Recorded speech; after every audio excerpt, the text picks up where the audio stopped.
Buenos días mis hermanos, es el 25 de abril de 2021 y vamos a dar inicio a nuestra predicación correspondiente al inicio del capítulo 15 del libro de los Hechos. Los versículos correspondientes a esta mañana son del 1 al 35, donde se narra el concilio de Jerusalén en los principios de la iglesia primitiva cristiana.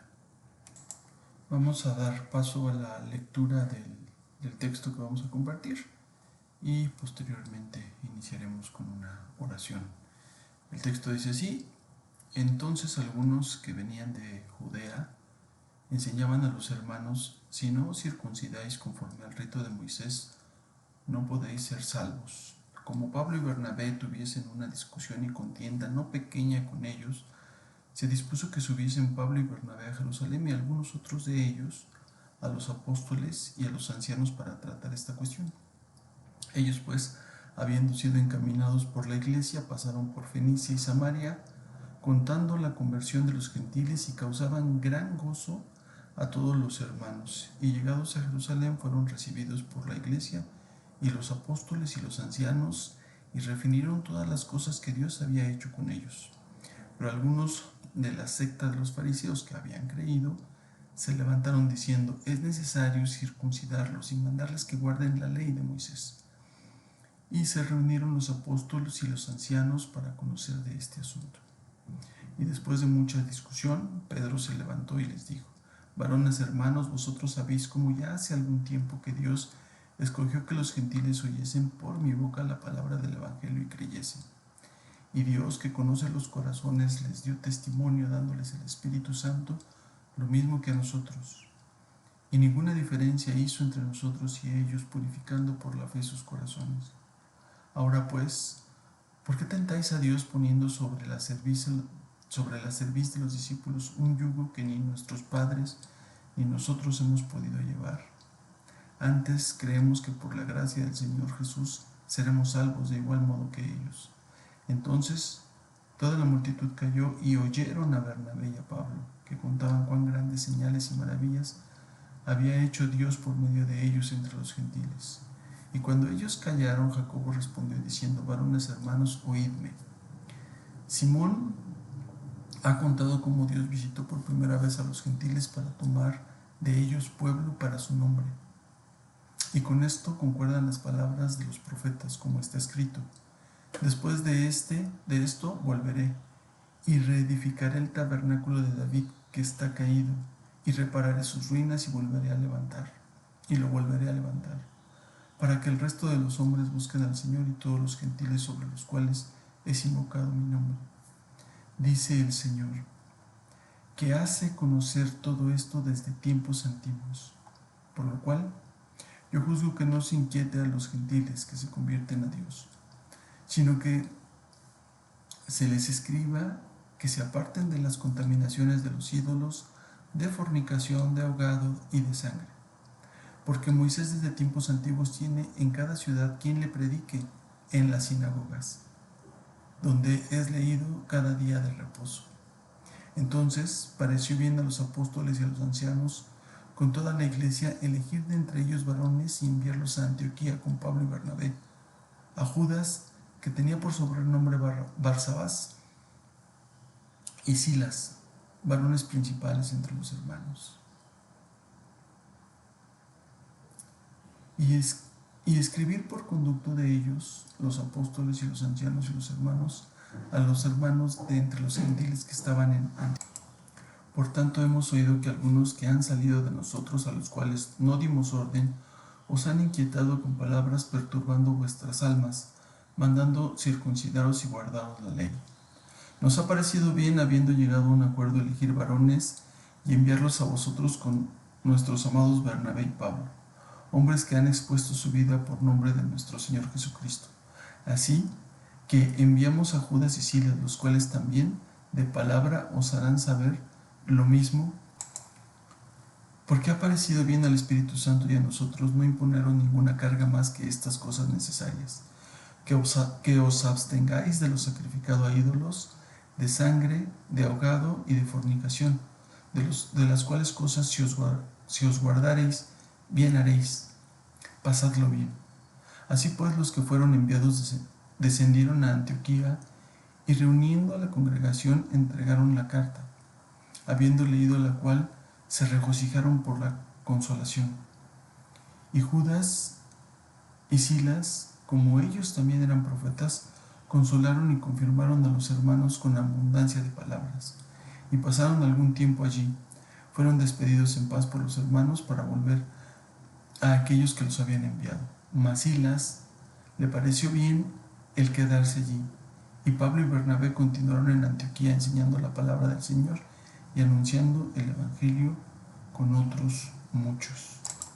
Como podemos ver, es un texto bastante extenso, son 35 versículos, y vamos a tratar de ir explicando este texto y encontrando las verdades espirituales y la doctrina que subyace en el texto en tres tiempos. El primero es cómo surge el conflicto en la iglesia de Antioquía, cómo es tomado, es tratado entre la iglesia y finalmente cuál es la decisión que toman los líderes de la iglesia de Jerusalén para tratar este asunto no menor. En principio vemos que a la iglesia de Antioquía, que es una iglesia con una mayoría gentil, de una población en su mayoría gentil, llegan judíos desde Jerusalén y cuando comienzan a oír la doctrina y el mensaje de salvación que se imparte en esa iglesia, tienen un pero,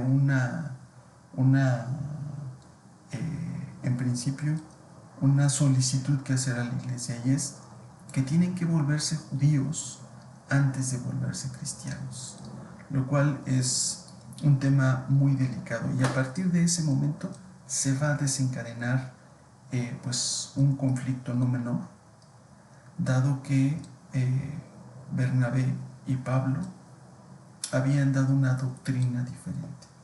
Entonces, es así como surge el conflicto.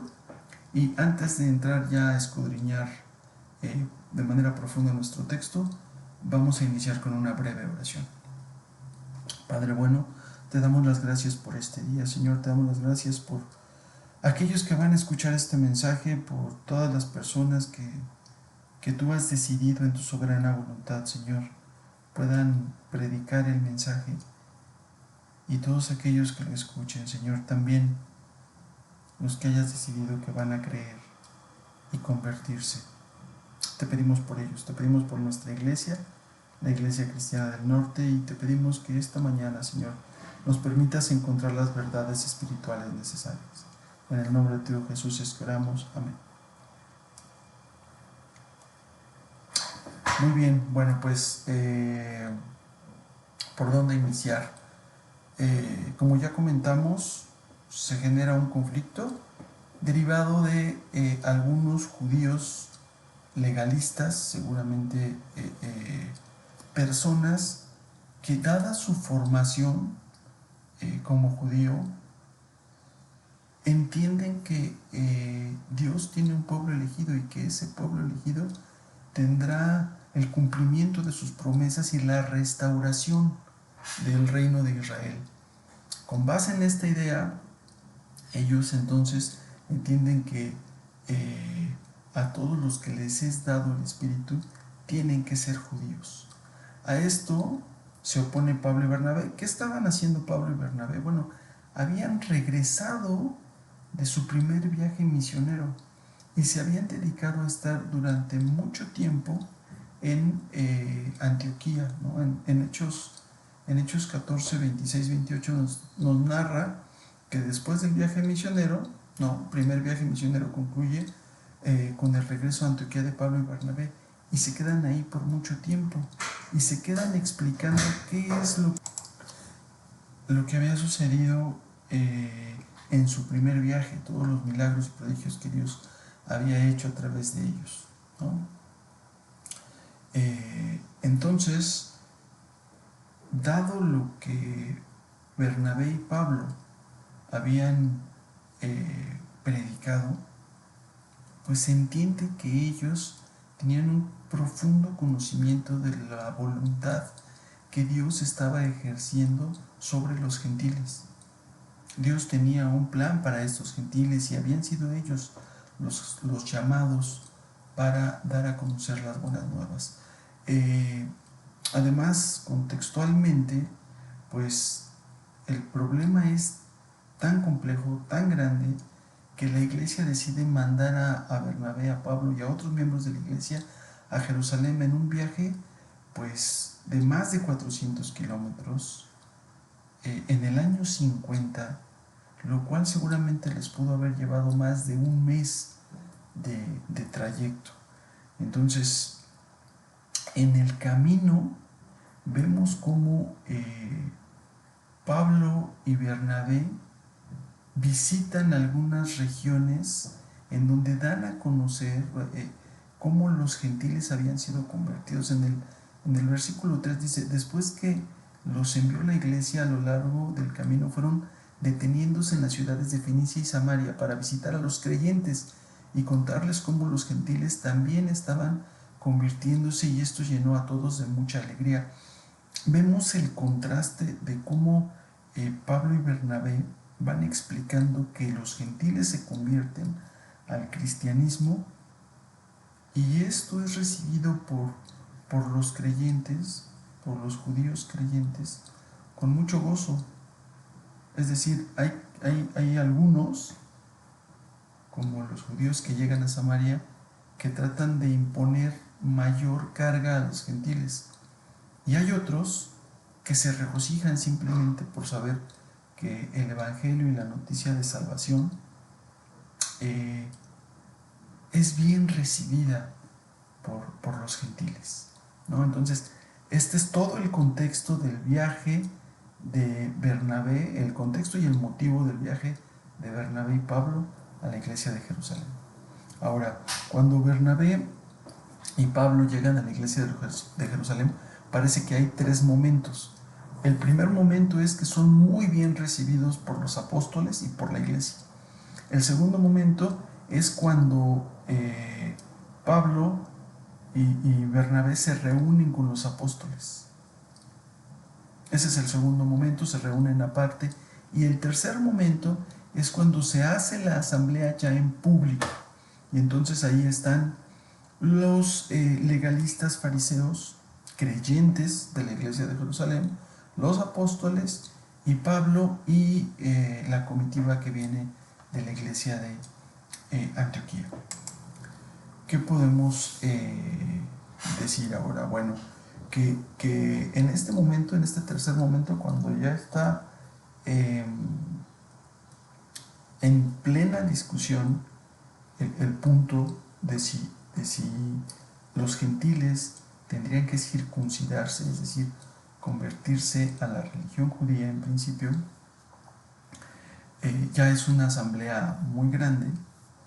Y bueno, en este punto lo que Pablo va a defender es que la fe es un regalo de Dios, que Dios no hace distinción entre judío y gentil, y que Él ha predicado este mensaje de salvación en donde nadie tiene por qué jactarse de ninguna forma, porque solo Dios es el que puede dar la fe, y a través de la fe viene la salvación. También es muy importante recalcar que lo que Pablo está diciendo es que la señal de la circuncisión es una señal del amor a Dios, no es un requisito de salvación. La circuncisión es una señal en la carne del amor que el pueblo de Dios tiene hacia Él, no un requisito para ser salvo. Por lo tanto, los gentiles que ya muestran su amor a Dios deberán tener otra forma de, de demostrar este amor, esta fe en Dios que les ha sido regalada y no necesariamente bajo las obras de la ley. Este tema es muy importante. Muy bien, entonces retomando este tercer momento, estaban ahí los apóstoles escuchando los argumentos tanto de los judíos legalistas como de Pablo y Bernabé. Y en ese momento Pedro se pone de pie, dice el texto del versículo 7, dice: y después de mucha discusión, Pedro se levantó y les dijo: varones hermanos, vosotros sabéis cómo ya hace algún tiempo que Dios escogió que los gentiles oyesen por mi boca la palabra del Evangelio y creyesen. Y Dios, que conoce los corazones, les dio testimonio dándoles el Espíritu Santo, lo mismo que a nosotros, y ninguna diferencia hizo entre nosotros y ellos, purificando por la fe sus corazones. Entonces, de alguna manera Pedro está en este primer momento ratificando los argumentos de Pablo y de Bernabé, dando a conocer que él en principio había iniciado el ministerio de dar a conocer a los gentiles las buenas nuevas. Esto lo encontramos en Hechos 10, en el capítulo 10 de Hechos, cuando Pedro está en oración, tiene una visión por parte de nuestro Señor, en donde le pide que no llame inmundo, que no llame sucio, que no menosprecie lo que Dios ha purificado, ¿no?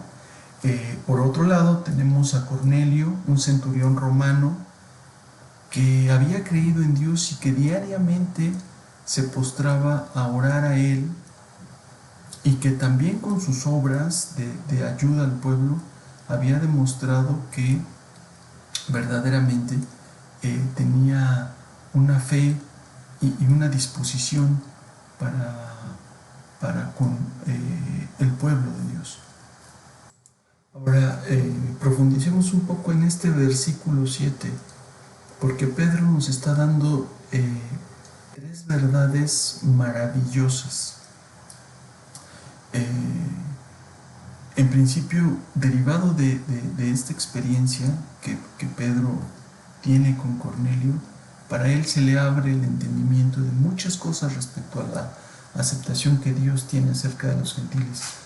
Pero en este versículo nos transmite tres verdades maravillosas. Primero, Pedro nos dice: ya hace algún tiempo que Dios escogió que los gentiles oyesen por mi boca la palabra del Evangelio y creyesen. ¿Qué es lo que está diciendo Pedro? Que Dios elige quién va a predicar. Dios elige quién va a oír, y por lo mismo Dios elige quién va a creer y se va a convertir. Hemos dicho que en este concilio, en este momento,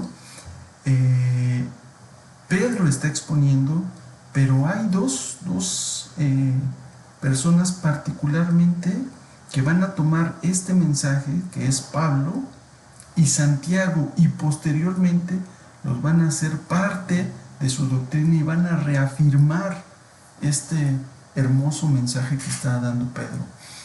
¿Quién va a predicar?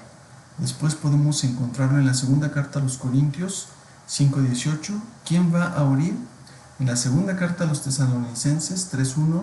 ¿Y quién va a creer y se va a convertir? Santiago nos lo va a explicar en su carta, la carta de Santiago, capítulo 1, versículo 18. Por favor, es realmente muy importante que veamos cómo este concilio va a provocar muchísimas definiciones y una fortaleza doctrinal en todos aquellos que van a participar en él. Entonces, este altercado no menor, esta búsqueda de la verdad, de hacer lo correcto, que va a iniciar en Antioquía, va a llegar a Jerusalén y al mismo tiempo va a tener como un fruto de esta discusión verdades y guía doctrinal muy profunda para todos los que estén presentes y que después serán transmisores de estas verdades doctrinales. Creo que es un punto que todos debemos guardar en nuestro corazón. Dios decide quién predica, Dios decide quién escucha el mensaje y Dios decide quién va a creer en este mensaje y se va a convertir. Entonces muchos podríamos decir, bueno, entonces Dios es el que dictamina quién debe creer o no. Bueno, ¿de qué sirvió la ley? ¿De qué sirvió el Antiguo Testamento, el pueblo de Dios? ¿De qué valor tiene para el pueblo de Dios el cumplimiento de la ley? Bueno, la ley fue dada al pueblo de Dios para mostrar que eran incapaces de cumplir la voluntad de Dios. Y es en ese contexto que el pueblo de Dios tenía que mirar a Dios y pedir a Dios que le concediera el poder ser grato para Él, simplemente porque ellos eran incapaces de cumplir su voluntad. Entonces,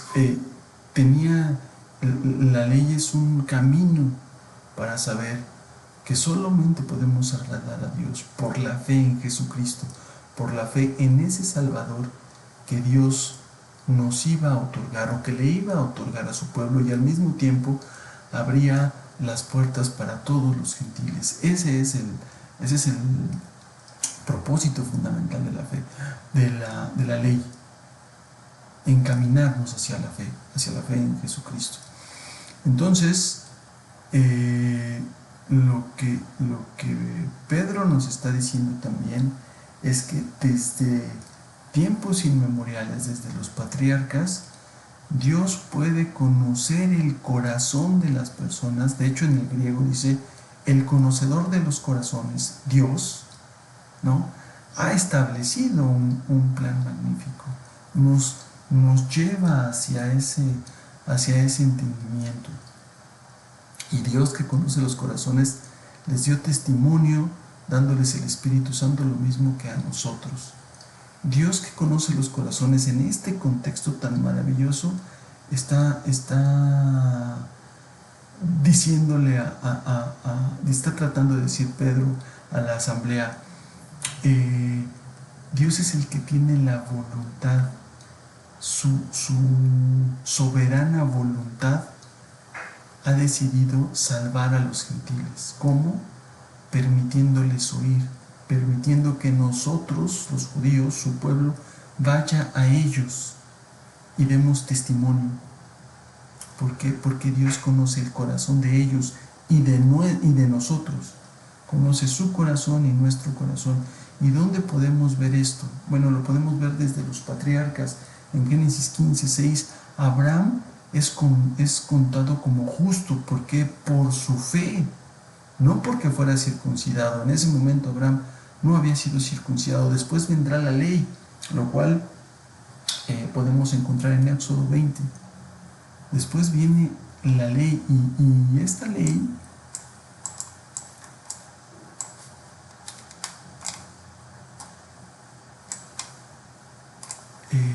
va a ayudar a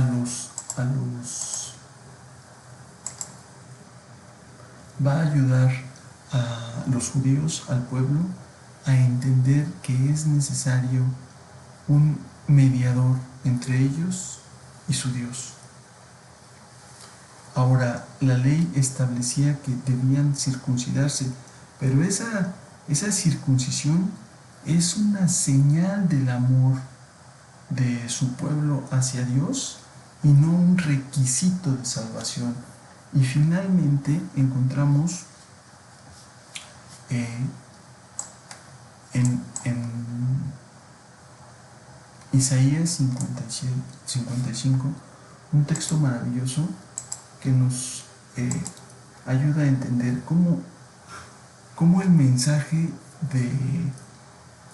de que el reino es aún para los gentiles, no es un mensaje neotestamentario, es un mensaje que los profetas ya habían dado a conocer al pueblo de Dios. Y lo leemos aquí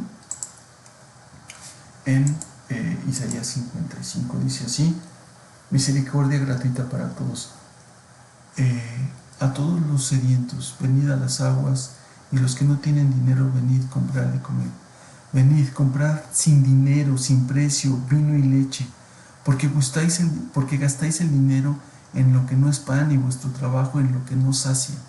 Oídme atentamente y comed del bien, y se deleitará vuestra alma con grosura. Inclinad vuestro oído y venid a mí, oíd y vivirá vuestra alma, y haré con vosotros pacto eterno, las misericordias firmes de David. He aquí, yo lo di por testigo a los pueblos, por jefe y por maestro a las naciones. He aquí llamarás a gente que no conociste, y gentes que no te conocieron correrán a ti por causa de Jehová tu Dios y el Santo de Israel que te ha honrado, Buscad a Jehová mientras puede ser hallado, llamadle en tanto está cercano. Qué hermosa verdad en la que podemos descansar, y en la que Pedro hace reticencia con estos argumentos, ¿no? Él trae estos argumentos y dice: Dios puede leer el corazón de los gentiles así como lee el nuestro, y no hace distinción en unos y otros para dar sus regalos de salvación y de gracia. Damos paso al versículo 12, dice así: allí mismo terminaron las discusiones y todo el mundo prestó atención a las palabras de Bernabé y Pablo, que relataban los milagros que Dios había realizado a través de ellos entre los gentiles. ¿Qué estaban haciendo Bernabé y Pablo? Bueno, estaban cumpliendo el mandamiento de nuestro Señor Jesucristo. En Marcos 16:20 dice: y ellos salieron, predicaron en todas partes, ayudándoles el Señor y confirmando la palabra con las señales que le seguían. Amén.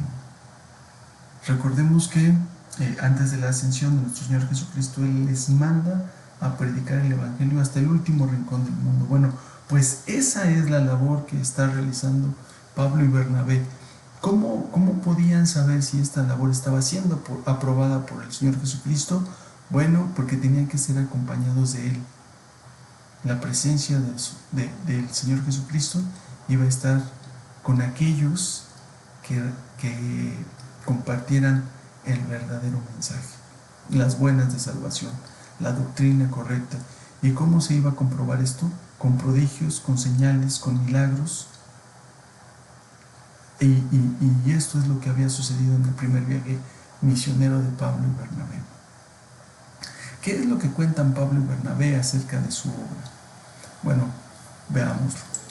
En Romanos 15, 18 al 19, Pablo dice así: porque no osaría hablar sino de lo que Cristo ha hecho por medio de mi palabra, la obediencia de los gentiles, con la palabra y con las obras, con potencia de señales y prodigios, en el poder del Espíritu Santo, de manera que desde Jerusalén y por los alrededores hasta el Lírico, todo lo he llenado del Evangelio de Cristo.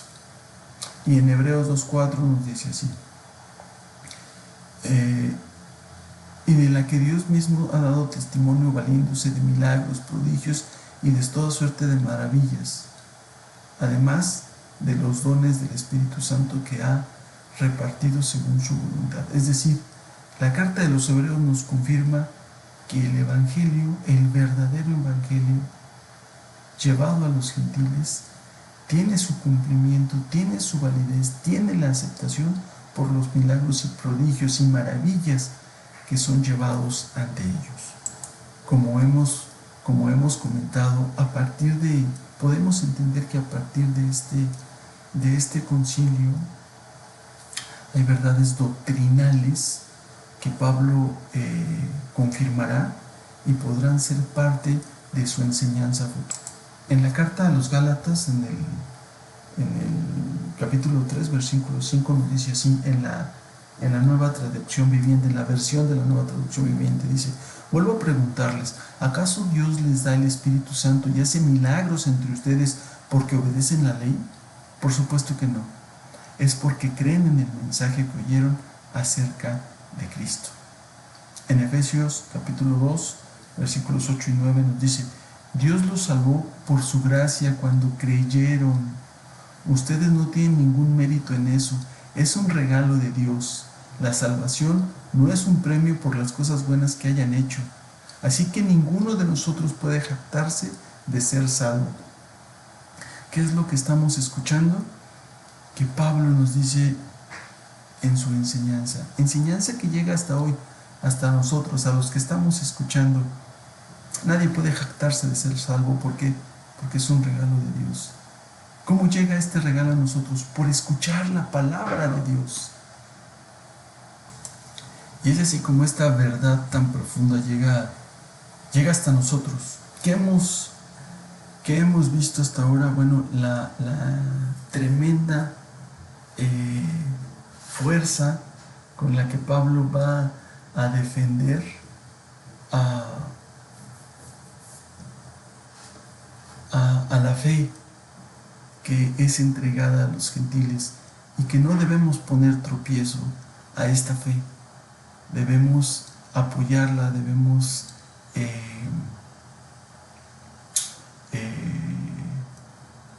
promover la fe a los gentiles. Eso es lo que está diciéndoles Pablo a los apóstoles. Es muy bien recibido por Pedro, que ya había tenido una experiencia al respecto, y esto hace que Pedro apoye a Pablo, y Pablo puede expresar ya de manera muy profunda ante este concilio cuál es esta doctrina que él imparte y seguirá impartiendo a aquellos gentiles que deseen escuchar por la voluntad de Dios.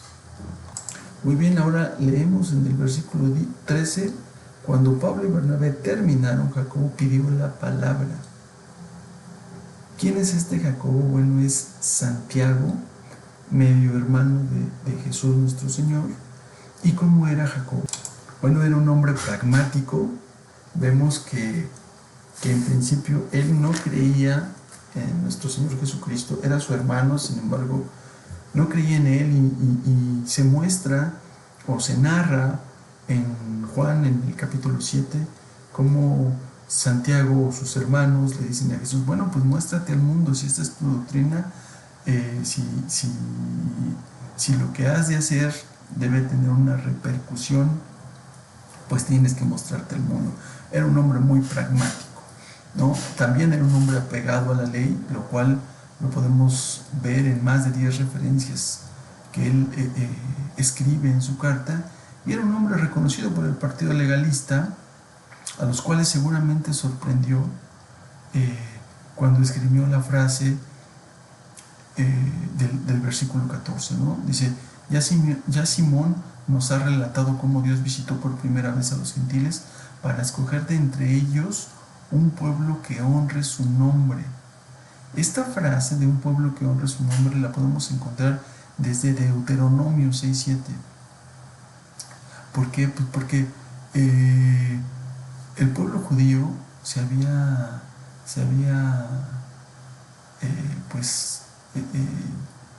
regocijado nombrándose ese pueblo que honra el nombre de Dios, ¿no?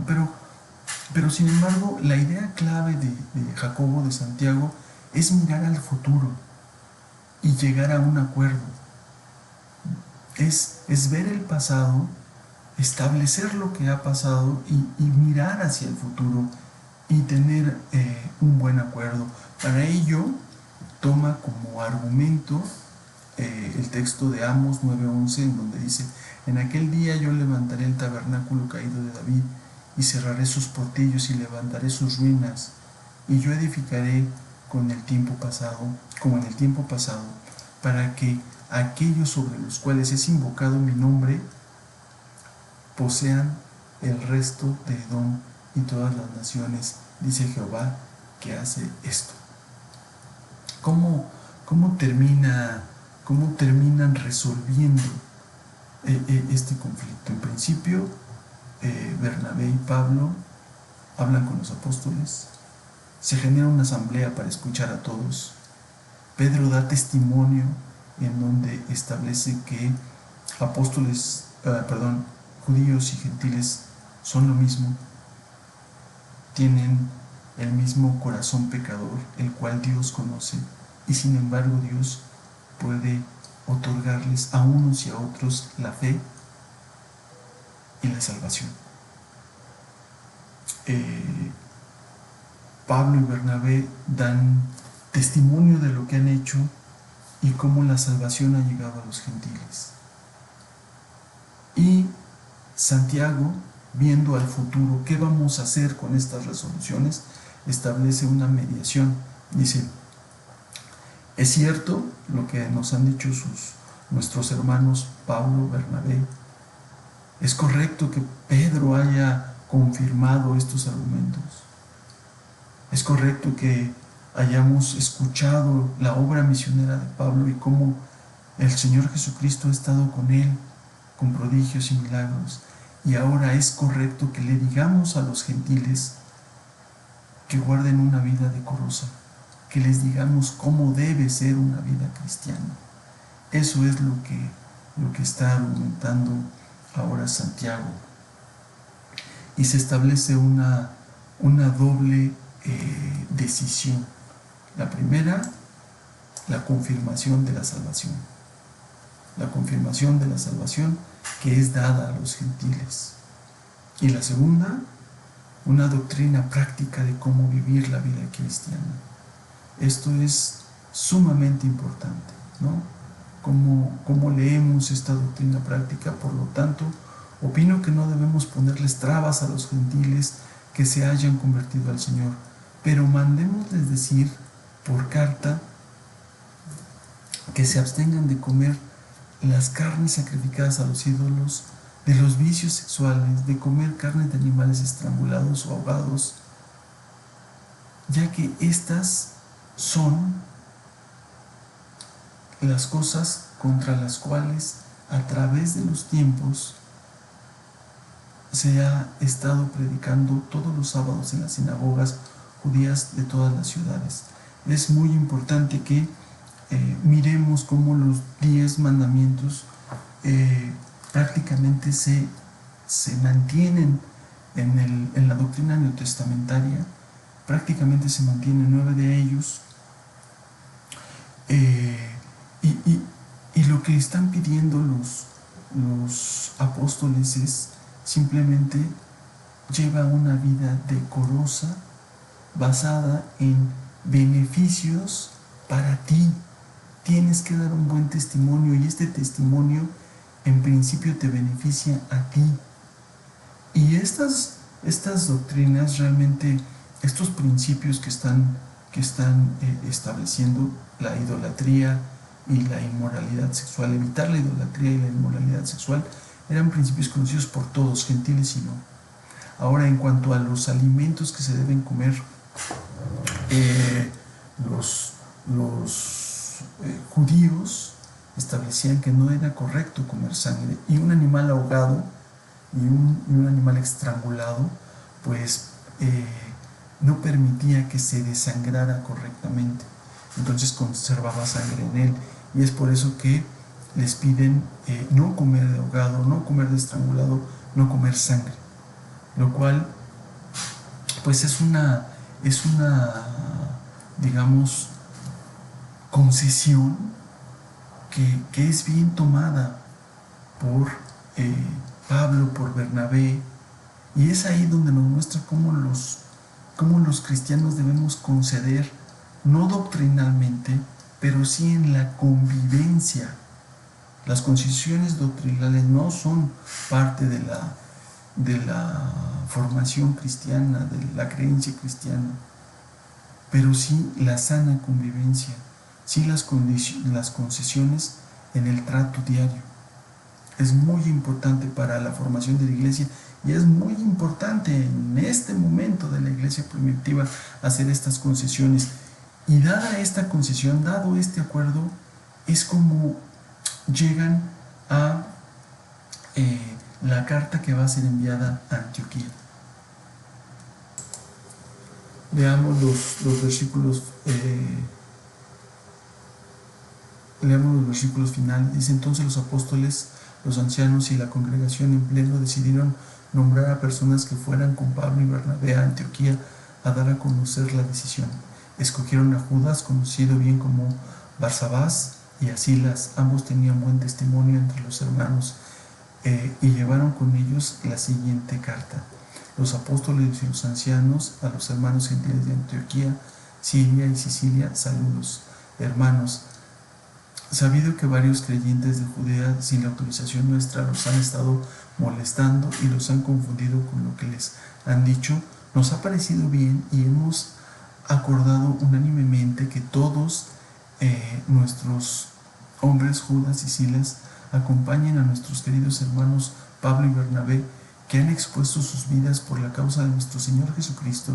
Judas y Silas confirmarán personalmente lo que les escribimos. Nos ha parecido bien al Espíritu Santo y a nosotros no imponer sobre ustedes ninguna carga aparte de lo siguiente: solo les pedimos que se abstengan de comer carnes ofrecidas a los ídolos, sangre de animales ahogados, y que por supuesto se aparten de los vicios sexuales. Bastará que se abstengan de estas cosas. Los saludamos con nuestros mejores deseos. Los 4 mensajeros partieron inmediatamente rumbo a Antioquía, donde convocaron a la congregación y les entregaron la carta. Un júbilo desbordante llenó a los hermanos cuando leyeron tan alentador mensaje. Luego Judas y Silas, que también eran profetas, dedicaron extensos sermones con el propósito de fortalecer y animar a los creyentes. Judas y Silas permanecieron varios días en Antioquía, y al cabo de los cuales los despidieron para regresar a los que los habían enviado. Pero Silas decidió quedarse. Pablo y Bernabé se quedaron en Antioquía, y junto con otros muchos predicaban y enseñaban la palabra del Señor. ¿Cuál es la conclusión? Un enorme júbilo por la iglesia de Antioquía, la confirmación de la obra misionera y la preparación del segundo viaje de Pablo. Muy importante, un cristiano debe conceder en términos de conveniencia, no en términos de doctrina. Los principios doctrinales quedaron intactos, pero se pudo establecer una sana convivencia. Y todo esto, todo este beneficio, hoy llega hasta nosotros. Es parte de lo que celebramos también nosotros en este domingo. Todo esto hizo posible, toda esta historia, esta narración, hizo posible que hoy nosotros pudiéramos tener un tiempo de predicación, un tiempo de escucha y un tiempo de conversión. Este momento es para nosotros, es un regalo de Dios para nosotros. ¿Quiénes escucharán este mensaje? ¿Quiénes se convertirán a través de este mensaje? ¿Quiénes transformarán su vida por el mensaje de Dios? Es decisión de Dios. Hoy debemos sentirnos muy gozosos, porque fue decisión de Dios que hoy tú y yo estemos aquí compartiendo su palabra. Qué maravillosa bendición. Vamos a orar. Padre bueno, gracias te damos por todos aquellos hombres y mujeres que establecen tu iglesia desde tiempos inmemoriales. Gracias porque la conversión de los gentiles estaba planeada por ti, por tu Hijo, por el Espíritu Santo desde la fundación del universo. Gracias porque tú no haces diferencia entre buenos, malos, pecadores. Todos somos lo mismo. Tú nos amas a todos, Señor. Y es tu decisión que escuchemos, que creamos, que nos convirtamos. Es tu decisión que todos tengamos la misma oportunidad de ser salvos, gracias al mensaje y a la obra y al sacrificio de tu Hijo. Tú no haces distinción, Señor, de ninguna manera. Y conoces el corazón de cada uno de los que escuchamos este mensaje. Gracias, Padre. Gracias por tanta misericordia. Es en el nombre de tu Hijo Jesús que pedimos que no abandones la obra de tus manos en la Iglesia Cristiana del Norte y todas aquellas iglesias en este mundo caído que están luchando, que están intentando que tu mensaje sea llevado por todos. Bendito seas. En el nombre de tu Hijo Jesús es que oramos. Amén. Buena mañana, mis hermanos.